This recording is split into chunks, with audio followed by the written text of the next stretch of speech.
Good morning. I'd love to say that the sun was shining behind me, but it's just the light, unfortunately. Happy Wednesday. It is Wednesday, yes.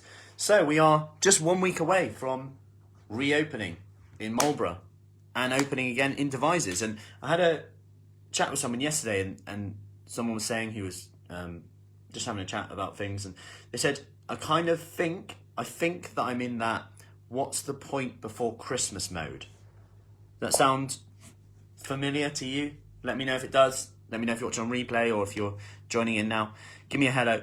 What's the point before Christmas mode? And I just want to touch on this and just give you a few pointers if you ever go into this space. In that the language we use is more important than we think.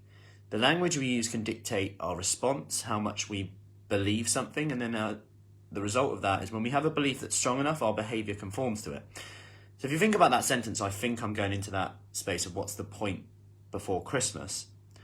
You've got to remember that you've just used the word I think, which would suggest you're not quite sure you're in that space or that mode where you're thinking, what's the point before Christmas? So already you're doubting that, but maybe it's easier to believe that because that means you don't have to do anything in December. Let me know if that is like, I can procrastinate, because when we procrastinate, we actually get a little bit of dopamine. We get a little bit of dopamine because it feels better to say, I'll do that tomorrow, I'll do that later. Because it's like, we get a little bit of dopamine. That's okay. That's actually okay to do it sometimes.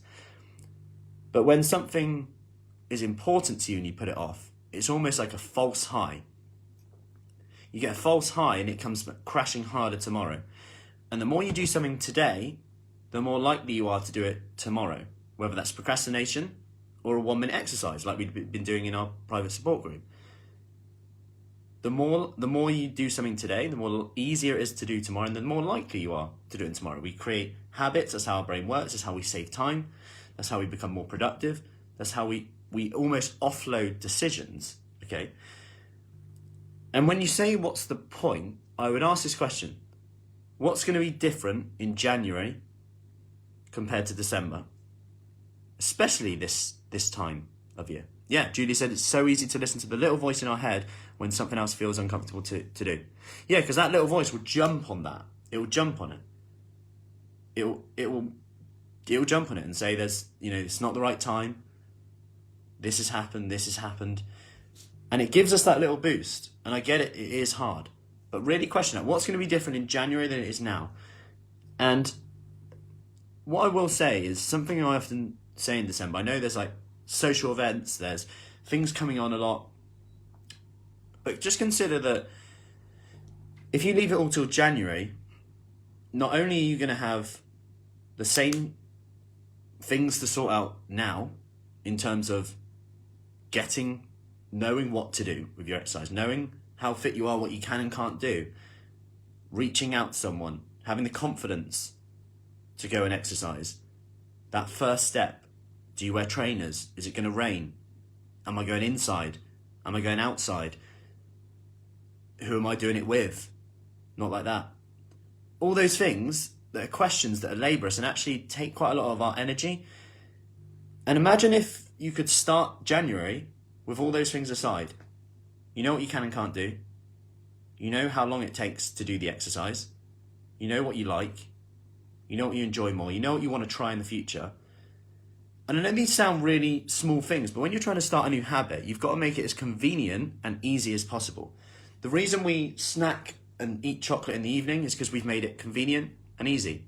Maybe we sit in the living room and we watch TV and all the family are around eating it. It's convenient and it's easy. The reason I brush my teeth in the morning is it's easy and convenient. The toothbrush is next to the sink and I walk in there the first thing when I wake up. It makes it easy to do. And we've got to do the same thing with getting into new exercise habits, with getting into better food habits as well. When you make something easy and convenient, you're more likely to do it. So imagine in January, it's easy and convenient to do it because you know what you're wearing, you know how fit you are, you know what you like to do, you know where to go, you know how to balance it in with work. You might not have lost 20 pounds But let's face it, you'll probably get great results from doing that, and it'll be easier to do. Because in January, you don't want to have £30 to lose or an extra £10 to lose, and not have all the other things, ducks lined up in a row, to make it easy and convenient to do. Because not only is it not going to be easy and convenient to do, you've also potentially got a further way up that mountain. And what I'm saying here is it's okay to start something and not think I have to give this my all. And that's a common thing that people say, if I can't do everything, what's the point? That's like saying to a kid who's about to choose their A-levels, if you're only going to choose 2 subjects, what's the point? The reason they get laser focused in it is they really go in, focus on them, and then in the future they might want to generalise a bit more, or go vice versa. They laser down on something to get better at that thing.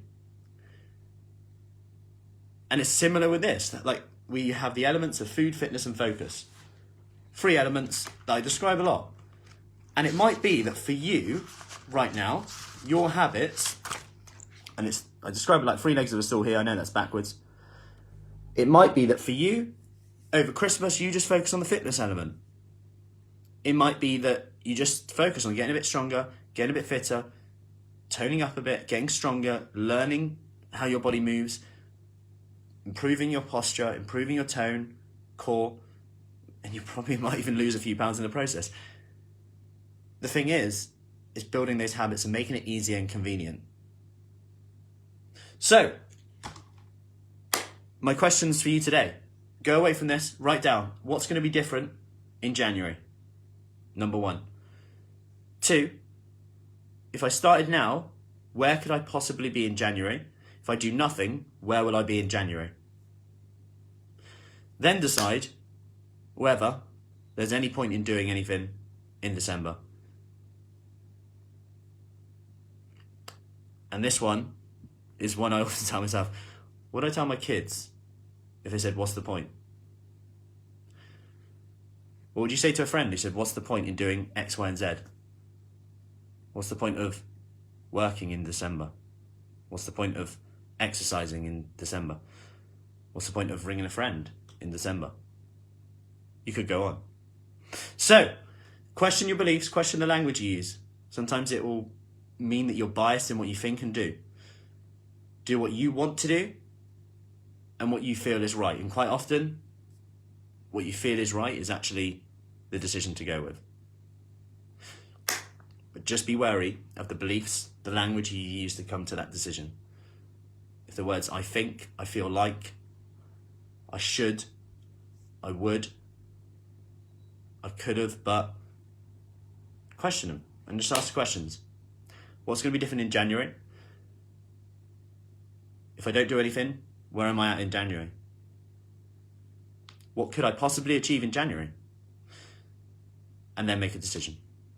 It's always easier when you're on paper rather than in your head. Hope that helps. Have a lovely day and speak soon. Remember, we open up next Wednesday.